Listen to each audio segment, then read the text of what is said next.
On the coldest morning of the year, just as the sun struggled to rise behind the gray clouds, a single dad named Ethan Walker pushed open the door of the tiny corner cafe where he stopped every day before work. He was exhausted, juggling 2 part-time jobs and raising his little daughter alone. But that morning, something froze him in place. Sitting at the table near the window was a young woman, soaked from the rain, shivering, clutching her stomach as if hunger had carved a hollow space inside her. She looked like someone who had been fighting battles no one could see and losing. And in that instant, Ethan knew without understanding why that he couldn't walk past her. Something in her broken expression felt like a mirror of the hardest nights of his own life.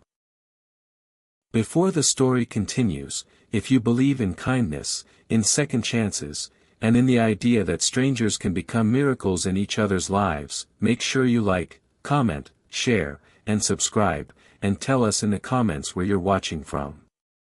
Ethan approached her gently, offering a simple plate of toast, the same breakfast he always bought for himself because it was cheap, warm, and reliable.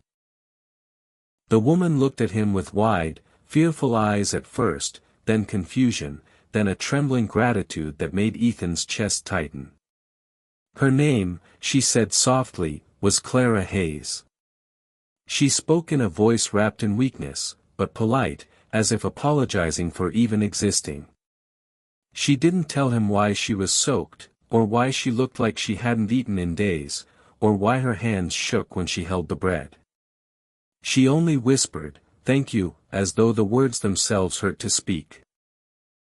From that day on, Ethan began seeing her every morning, always at the same table by the window, always cold, always quiet, always looking out the wet glass as though expecting someone who never arrived. And every morning, Ethan brought an extra sandwich, pretending he had mistakenly ordered too much.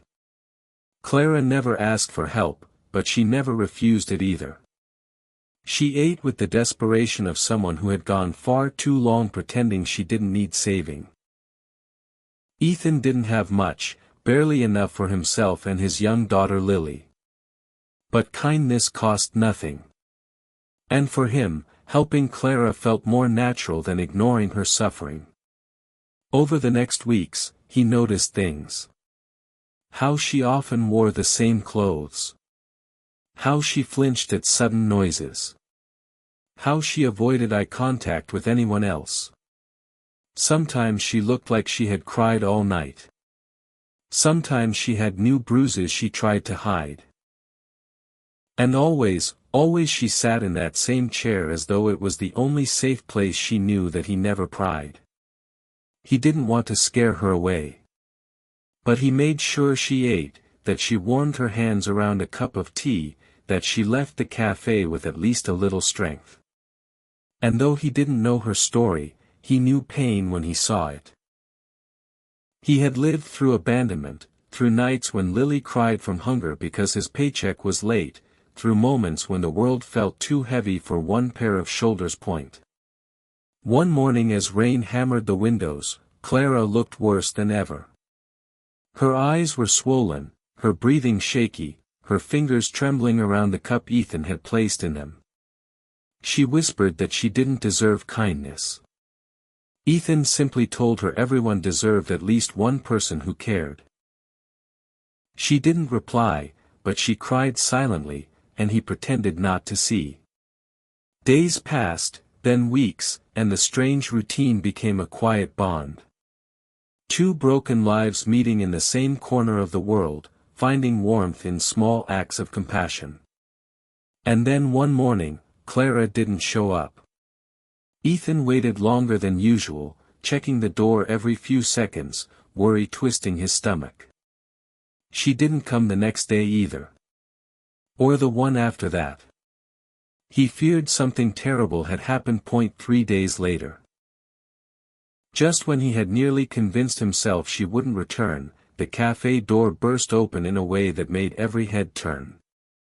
4 large men in suits entered first, their stern faces scanning the room like bodyguards. Behind them walked 2 sharply dressed lawyers carrying heavy files. And between them, stepping nervously but with clean clothes, brushed hair, and a glow of fragile strength, was Clara. She looked like herself, but a version finally able to breathe.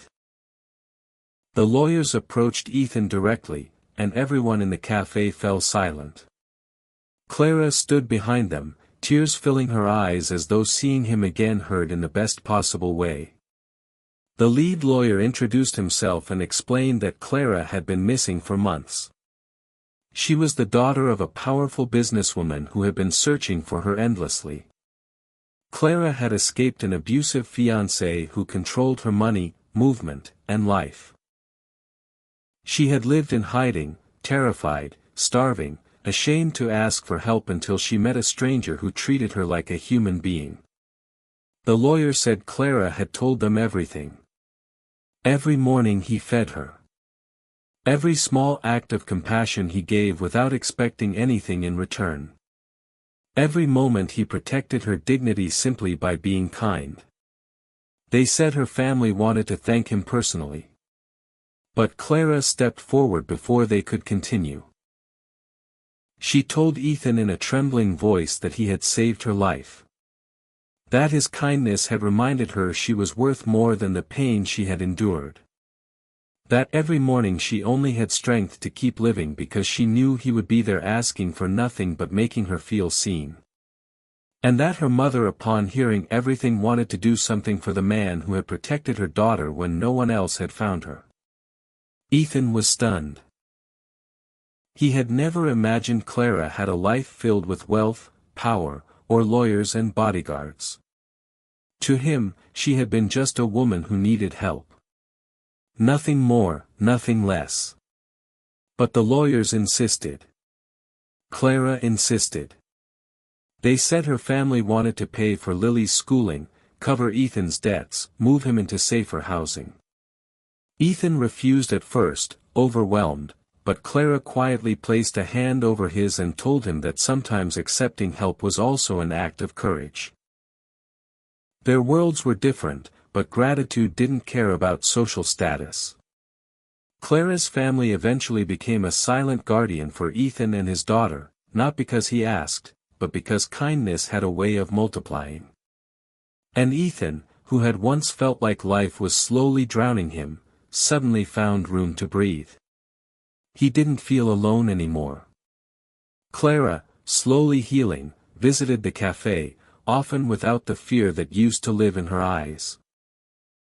She became a friend to Lily, a calming presence in their humble home and a reminder that even the smallest kindness can alter the course of someone's entire world.